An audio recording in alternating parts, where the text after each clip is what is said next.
Hello again, gamers. Welcome back for another episode of Grokking Battletech. I'm the board game captain, and today I'm going to be telling you how to grok the no-dachi. Now, I want to start by giving a big thank you to one of my regular viewers, Heinrich Mueller, for requesting that I cover the no-dachi in an episode of Grokking Battletech. Thank you. And then also, I want to tell you that I have got a bunch of links in the description down below that you can check out at your leisure. There's a link to BoardGameCaptain.com, which is a great hub for all things Board Game Captain. There's also a link to my Teespring store if you'd like to get yourself some cool Board Game Captain merch, t-shirts, mugs, etc. And there's a link to my Patreon if you're in a position to and would like to support the channel. All right, so back to the no-dachi. Now, the no-dachi is a big, heavy mech, but it is fast for its size at 70 tons. It is a mech armed with a sword and a bunch of other firepower. Now, this is a Draconis Combine or Curitan mech, if you will, basically made as a response to the hatchet-wielding mechs being made in other successor states at the time. So this is a clan invasion era mech, and because of their very much idealized view of the katana and samurai culture in general, the Draconis Combine decided that when they were going to make a melee mech, they were going to make it with a sword. So I want to start by talking about the sword a little bit before I get into the mech, because the rules for this have changed a lot over time. So I remember years and years and years ago, once upon a time when they first had mechs with swords, they just told you to treat them as hatchets. And I kind of always thought that was wrong. I always thought the swords should have a little bit different rules than a hatchet because they are not functionally the same thing. So there are still some mechs that in the storyline have a quote-unquote sword-shaped hatchet and are still treated as hatchets. For instance, one of the versions of the Black Knight carries what looks like a sword but is treated as a hatchet in game rules. But over time, they had some optional rules for swords and now have finally, at some point between then and now, settled on actual sword rules. So the way sword rules work is it's as per a punch, basically, except +1 damage and -2 to the difficulty to hit, making them much more likely to hit. Now, I'm not super fond of this set of rules, and the reason is I do feel like it should be more than just +1 damage for the damage of a sword. It should be a lot more powerful, in my opinion, than a punch. Maybe not as powerful as an axe, but the really big plus side on a sword is the -2 to hit the target, which makes them incredibly useful for when you are trying to headcap. So if you have a sword that can do enough damage to headcap, which, spoiler alert, the no-dachi does, you get in there and you can specifically add 2 extra difficulty to the hit to be able to hit in the punch hit location table rather than hit everywhere like you do normally. Now, because of the sword giving you a -2 difficulty to hit the target, that equals out. So suddenly, this becomes a very decent head-capping weapon. So, all right, so we're going to discuss this, and I'm going to talk about why this is good for coming in and decapitating someone. I'm going to talk about most of the versions of the no-dachi. I'm going to give you a custom version that is designed by my own personal mech design firm, the KIWF. I'm going to give you a mech warrior that I would place in the no-dachi. And then also, I'm going to give you a lance. I've decided to do a 6,000 battle value clan invasion era battle lance for my lance. So let's get started. So we're going to start with the default version of the no-dachi. Now, the default version of the no-dachi is the NDA-1K. That is the November Delta Alpha -1 kilo. Now, this version of the no-dachi, you can really tell what they were going for here. So first off, it is a 70-ton mech. This makes it solidly a heavy mech. This is a big beast of a mech. It has really good speed at 5'8", which already for a heavy mech is really decent, except that that's really not the normal speed you're going to be moving at because this mech is equipped with triple strength Maimer. So once you get heated up to that magical number of 9 heat on the heat scale, your heat is going to change to 6-9, which is, you know, awesome. That's really good. Now, the weapons loadout for the no-dachi goes as follows. It has a medium laser on the head. It has an SRM-4 on the center torso. It has an MRM-20 on the right torso and a second one to match on the left torso. It has the sword, which of course is why we're here, and it has an ERPPC in the left arm and an SRM-2. Now the sword, which is in the right arm, does damage 8. So now you might be saying, well, that's not a head capping weapon. But again, remember, this mech has triple strength Mimer, which means once it's heated up, that does 16 damage. So that solidly becomes a head capping weapon. It doesn't do anywhere near as much damage as a hatchet would on this mech. However, it is more accurate and better for homing in on specifically trying to headhunt, because again, in the punch hit location table, you have a 1 in 6 chance of hitting a mech in the head. If you can run around from enemy mech to enemy mech, keeping your speed up so you're not an easy target to hit, and taking those shots, you will decapitate one of your enemy's mechs. It may not be the one you specifically wanted to, the one you set out to decapitate, but it's gonna happen, and it is something that is gonna really scare the pants off your enemy. Now, in regard to the rest of the firepower, you've got a lot of weapons that are good for hitting big, not very fast mechs, because, you know, none of these things are pulse weapons or LBX cannons, nothing that gives you extra difficulty removed to hit the target other than the sword. So these are really good for, especially if you can unload on the rear of a mech, since this mech is fairly fast. You can unload on the rear of a medium or heavy mech and tear it apart with those MRM-20s. With the ERPPC, you can be firing on your way in while you're running and harassing. Yeah, it's really decent weapon loaded, actually. I don't really have much to complain about there. In regard to the heat sinks, it has a total of 20 heat sinking capacity because of its 10 double heat sinks. This is a little bit of an issue, and the reason is you get 15 heat alone from the ERPPC. If you add in one MRM-20, you are already overheating. Now, you might be thinking, oh man, that stinks. But again, remember, triple strength Mimer, you actually want to overheat with this mech. You want to get it up to 9 heat and then stay there. So you're not really going to be firing all these at once. You're going to be cycling through weapons when they're going to work best for your situation. You're going to be firing more weapons than your heat can handle at the beginning of the game so that you can get up to that 9 heat, and then you're going to cycle through to try to remain at around 9 heat so you can still get the benefits of that triple strength Mimer. Now next, let's talk about the armor. So you've got the full 9 on the head. You have 29 armor on the center torso, 22 on the side torsos, 20 on each arm, 22 on each leg, and on the rear, 10 on the center rear torso, 8 on each side rear torso.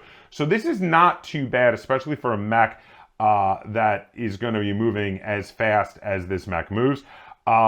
So the combination of the reduction to hit you, along with your high maneuverability, where you're only going to run in point blank when you want to really get in close with one of your enemies, and then armor that can basically, in any location other than the head, can take a shot from a autocannon 20 without going into the internal structure yet. Granted, one more weapon of any kind hitting that location in most places will start to go into the internal structure, is really not too bad for this mech. It's got a good amount of defensive options. So what you're going to want to do is you're going to want to flank with this mech.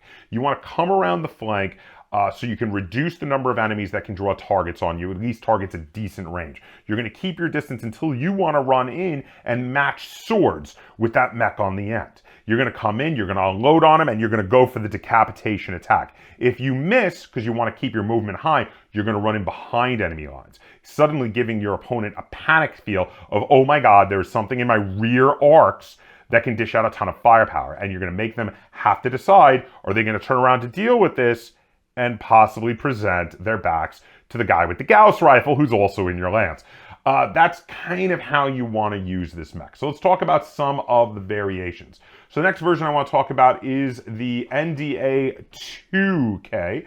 Now the NDA 2K maintains the 5.8 movement with the triple strength Mimer, upping that to the 6.9, which is pretty darn decent. I do really like that. The weapon systems get changed up quite a bit though. Now instead we've got a small laser on the head. We have a Guardian ECM suite, which is a great addition to the no-dachi because this allows you to counteract C3 networks as well as Artemis 4 firing at you. It gives it a little bit extra defense when running in there. Also lets you disrupt those kind of things in your opponent's lines once you get close. It has a medium pulse laser on the right torso, 2 medium pulse lasers on the left torso. It has a pair of MRM-10s instead of the MRM-20s, one on each torso. It's still got the sword because that's why you're taking a no-dachi. It has an ER large laser in the left arm and 2 medium pulse lasers in the left arm. So this one, as you heard, has a ton of medium pulse lasers. We've got 5 medium pulse lasers, and we've reduced the size of the medium range missile launchers, and reduced the other firepower to make room for those pulse lasers. We've also upped the armor a little bit, which I think is a good change. We got 29 on each leg, which is an improvement, 29 on the center torso, 22 on each side torso, 21 on each arm, and still the 10 and 8 respectively in the rear armor and the 9 on the head. And we've upped the heat sinking capacity a little bit because it kind of needed it. There was a lot of heat, heavy heat weapons with all the pulse lasers.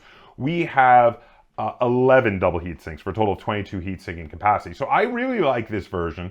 I like all of the pulse lasers. I think, in my personal opinion, pulse lasers are a great choice for the no-dachi. You already have a weapon that reduces the difficulty to hit the target in the sword. Why not have some of your longer range weapons also have that kind of reduction in difficulty to the target, make it a really powerful interceptor mech. But also still has weapons for hitting those dedicated slower targets to try to peel off that rear armor. Just not as much, but then of course you can use the pulse lasers to do that too. So yeah, overall I would say the NDA 2K is a really good mech with a slightly different purpose from the basic NDA 1K. Now next we're going to talk about the NDA 2KO. Now this version is all about interception, and maybe you could tell from the way I was discussing it, but interception is how I like to use this mech. This is my favorite version of the no-dachi. Now for the armor, we've upped the armor again a little bit. We've got 31 on the center torso, 30 on each leg, 22 on each arm, 20 on each side torso, 12 on the center rear torso, and 10 on each side torso, which makes this very defensible if something gets around you. We've maintained the 5.8 movement with the triple strength mimer that brings that up to the 6.9, and we have 14 double heat sinks for a total of 28 heat sinking capacity, but this one is going to need it because let's run it down. We've got a small laser in the head and a flamer in the center torso. Then we have the following weapons in the following locations. We've got a medium pulse laser in the center torso, an ER medium laser in the right torso, 2 medium pulse lasers in the right torso, 1 ER medium laser in the left torso, 2 medium pulse lasers in the left torso, the sword, a large pulse laser in the left arm, a medium pulse laser in the left arm, and a small pulse laser in the left arm. This thing is loaded for bear with interceptor weaponry. You've got a little bit of non-interceptor weaponry with the flamer, the small laser, the ER medium lasers, which there are 2 of, but you have a total of 6 medium pulse lasers, 1 large pulse laser, and 1 small pulse laser. This is a ton of interceptor weaponry. So now this is not only a great flanking mech, but this is a great flanking mech to first take out a high-speed light mech on your opponent's flank, something like a Locust or a Wasp or something like that, something that's going to try to move fast and try to avoid you and get around the rear of your lines. You first intercept it, hit it with all that pulse weaponry, hit it with the sword, don't try to decapitate it, just go for a straight up hit with it, and take it down in 1 turn of fire, because this thing can do that. Then you flank the next mech in. The next mech in who didn't used to be on the flank before you took out the light mech in your opponent's lance. Yeah, the 2KO is phenomenal. This is definitely my favorite of all of the no-dachis. And the upped armor doesn't hurt for helping to give it a little more protection. One thing I forgot to mention that is common amongst all of these no-dachis, which makes them a little bit vulnerable, is that they all have extra light fusion engines. So you do want to make sure to find a way to keep these things alive, because if they lose a side torso, you are losing the mech for the game. So keeping a version of the no-dachi that can intercept a light flanking mech and then move into the next one, keeping the other mechs in your opponent's lance at a distance if they're kind of spread out, while moving really fast and having better armor than most of the other versions, is really good. And all of that is why the NDA 2KO is my favorite version of the no-dachi. So now the next version we're going to talk about is a Jihad era variant of the no-dachi, and this is the NDA 3S. So the NDA 3S, again, maintains the same movement profile that all of these have had. It's got 14 double heat sinks for a lot of heat sinking capacity. We've got 9 armor on the head, 20 on each side torso, 22 on each arm, 31 on the center torso, 30 on each leg, 12 on the center rear torso, 10 on each side torso. So fairly decent for a no-dachi armor protection.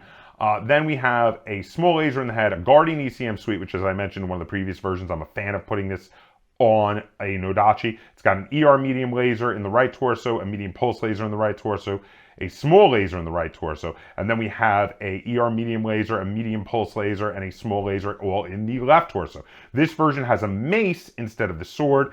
This also has a medium pulse laser and two medium VSP pulse lasers in the left arm and a small pulse laser in the left arm. I am not a huge fan of this. Maces, in my opinion, are not great. I prefer hatchets and actually prefer the sword to the mace. Maces are less reliable and a little harder to hit their target. There are ways you could use this one effectively with the mace if you specifically had a mech warrior with a really good piloting skill roll. But generally speaking, of the melee weapons available to mechs, I rate the mace fairly low. This storyline-wise, I believe, is a House Steiner version of the no-dachi. Basically, they had some captured no-dachis they got from the Draconis Combine, and they re-equipped them with some other equipment. And a mace is very characterful for House Steiner, but it's not as good a weapon as the sword, or as a hatchet, for that matter. So, I mean, if I was to swap out the sword for something else, I would go for a hatchet. I wouldn't go for the mace. Finally, I want to talk about the no-dachi NDA 2KC, that is Kilo Charlie. Now, this version comes with the same movement that all of them have. It has 14 double heat sinks for a total of 28 heat sinking capacity. It's got 9 armor in the head, 20 on each side torso, 22 on the arms, 30 on the legs, 30 on the center torso, 12 armor on the center rear torso, and 10 on each side torso. So fairly similar to what the various models we've been talking about. This is a Dark Age version, and we change up the equipment a little bit. So it's got a flamer in the head, it's got a medium pulse laser and a small laser in the center torso. It's got a C3 slave unit in the right torso, so obviously meant to be used with C3 networks. It's got 2 medium pulse lasers in the right torso, an ER medium laser on the rear left torso, rear side. It's got 2 medium pulse lasers in the left torso. It's got the sword, of course. It's got a large pulse laser, a medium pulse laser, and a small pulse laser all in the left arm. This is not a bad version if you're wanting to make a C3 network specifically. Now, I don't usually play with C3 networks. I find them a little hard to make when playing with battle value because of how you have to alter the battle value cost of every mech involved, and then it can be a little difficult to track down a mech to make the C3 network with. I usually try to go with, if I do C3 networks, I'll usually figure out 3 mechs I want in it, and then for the 4th mech, I'll use a custom version that literally specifically fits the point value that is missing there, because otherwise it can be a little hard to work with.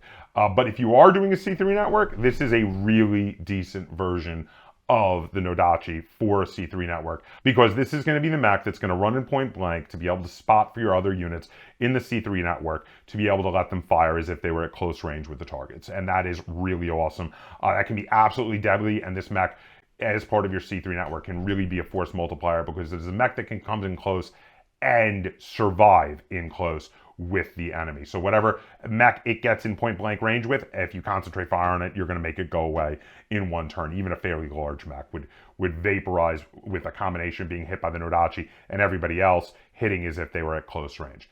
Next, I want to talk about the custom version made by my own personal mech design firm, KIWF, named after the last initial of its 4 founding members, but affectionately nicknamed Kill It With Fire by its fans.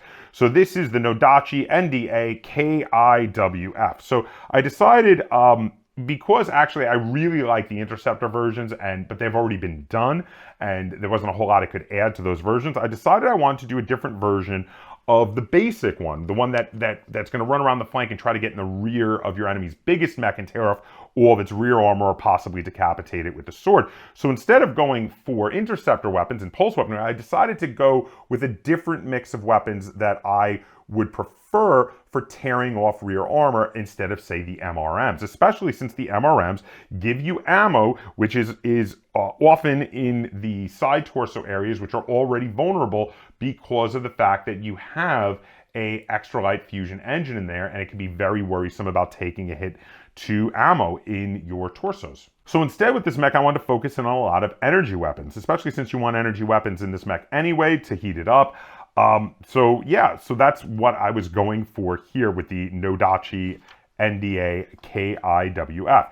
So to start with, I kept the armor fairly standard for the original version. So we've got 9 in the head, 22 on each side torso, 20 on each arm, 22 on the legs, 29 on the center torso, 10 and 8 on the rear torso sections, respectively. I would have liked to up the armor to like some of the later versions, but I also wanted to fit in a lot of heat sinks and a lot of weapons, a lot of energy weapons, so I couldn't quite fit it. I maintained the same movement. I have 16 double heat sinks though, for a total of 32 heat sinking capacity. Of course, I maintained the sword in the right arm, but then I swapped in 2 large lasers in the right torso, 1 large laser in the left torso, 1 large laser in the center torso, and then a medium laser each in the left arm, left torso, and head. Now, the idea here, again, is to make the mech a bit more survivable because we don't have big ammo bins that could blow up and blow the mech in half. But also, this is not as much of an interceptor mech as it is a decapitator, an executioner mech, a mech that comes in to try to chop the head off a fairly large mech, because no matter how big a mech is, this sword will kill it in a single hit if it gets that 1 in 6 chance and hits it in the head. But in addition, if you run in behind enemy lines, you also have the chance of just firing and unloading on the rear torso with a ton of these laser weapons and possibly punching through the rear torso armor to also make it even less likely to want to turn around to face you and present its rear torso to the 3 other mechs in your lance that are further back. I am fairly happy with this custom mech design. I like how it came out. I do think it makes it a little more survivable than the basic version of the no-dachi, but I still do not like it better than the NDA 2KO. Now, that is still my favorite version. I love it. It is a super interceptor mech. Can also, of course, still decapitate enemies. And also, generally speaking, does not have the ammo bins to make it more vulnerable either, really. But instead of loading up with large lasers and medium lasers, it's loaded up with pulse lasers. Next, I want to talk about what mech warrior I would recommend for my favorite version of the no-dachi. And again, my favorite version of the no-dachi is the NDA 2KO. So I'm going to recommend John Samuels. So now John Samuels is a mech warrior that has a cost of 3, so you'll be using him if you're doing 3 cost mech warriors for your lance. He has a gunnery skill of 2 and a piloting skill of 3. Now these are really good for making sure you're going to constantly be hitting with just about every weapon on this mech, as well as the sword. If you aim at your enemy under most circumstances, except if you're running and at long range, you're probably going to be hitting the target. This thing is very likely to hit, and on those rare occasions when you do miss, again, I'm going to be telling you that we're going to be making a lance that uses the battle lance ability, so you're going to get some rerolls. So if you do miss with the sword, you will be able to reroll it. Now, the 2 abilities that John Samuels gets are Melee Specialist and Street Fighter. So for Melee Specialist, you apply a -1 to hit modifier for physical attack rolls and add 1 point of damage to successful attacks. So that brings the 16 damage of the heated up triple strength Myanmar sword hits up to 17. That's not a huge amount, but the -1 extra to hit makes them super likely to hit under most circumstances, depending on how fast your target is moving. And the Street Fighter ability, which is the real reason I took this mech warrior, is that you may conduct physical attacks during the weapon attack phase instead of the physical attack phase. Now, the reason that is so cool is you come in and you hit with the sword first. See if you decapitate the enemy. If not, you do a big wound somewhere, because it's still going to be 17 damage, and that's a lot of damage. You do 17 damage somewhere on your opponent, and then wherever you did that 17 damage, you have tons of crit finders because this thing is just loaded up with tons of small lasers, medium pulse lasers, all sorts of little laser weapons that could find the hole you just made with the big sword. So now let's talk about the lance I would use John Samuels in this version of the no-dachi in. Now again, this is going to be a 6,000 battle value Clan Invasion Battle Lance. Now, the Battle Lance, if you recall from the Clan Invasion book that came in the Clan Invasion box set, gets 6 rerolls that you can use throughout the game. So for a Battle Lance, you're going to want mechs in this lance that have like big, huge guns that you really want to hit the target, and when you need them to hit the target, you're going to use the rerolls on them. Now, when it comes to the no-dachi, that's the sword. The sword, if you have, you roll Snake Eyes and it misses, and you're like, oh man, but my sword really should hit it. You know what? I'm going to use one of my rerolls. I'm going to get a reroll on that. Now, the requirements for a battle star is that 50% of the standard battle star must be of the heavyweight class or greater, and at least 3 units in this formation must possess any combination of brawler, sniper, or skirmisher. So I do have that with this lance, but without any further ado, let's get into what are the other mechs I chose for this lance to back up my no-dachi NDA 2KO. So first we have the Sunder SD1. Now this thing is a big beast of an assault mech at 90 tons, and it comes in with an autocannon 20, 2 large lasers, 2 medium lasers, and 3 SRM4s. Now this thing's going to run in fairly fast at its 4-6 movement for an assault mech. That's pretty quick. And when it gets into that medium to close range, when it starts unloading with its large lasers and its autocannon 20 and its SRM4s, this thing is brutal. And the big gun here that you're going to use rerolls for is that autocannon 20. Because if you can connect with those autocannon 20 rounds, you can absolutely tear holes in opponents' mechs. And it has a full 10 rounds of autocannon 20 ammunition, which for most normal size games will be enough to last you the game, especially since it's probably not going to fire on the first turn because it needs to get closer to the enemy, at least the first turn, depending on how big of a battlefield you will be playing on. This thing also has 15 double heat sinks to keep it cool and a ton of armor because it's got 41 armor on the center torso, 28 on the sides, 30 on the arms, 33 on the legs, full 9 on the head, and 12 and 10 on the rear torso sections respectively. Absolutely love the Sunder SD1. Really good mech. Next for this lance, we've got a mech that could possibly take on the other flank or help to run bodyguard with the Sunder, and that is the Lancelot. We have the Lancelot LNC25-01. This thing's got 6'9" movement. It's got 13 double heat sinks. Its armor is a little lacking. It's going to need to rely on its heavy speed to keep it alive because it's got 21 on the center torso, 16 on the side torsos, 14 on the arms and legs, 16 and 10 on the rear torso sections respectively. But it does have a lot of firepower for a mech that moves as fast as it does at its 6'9" movement. We've got a medium laser, a PPC, and 2 large lasers. This makes a really decent harasser mech that moves like a mech significantly smaller than it actually is.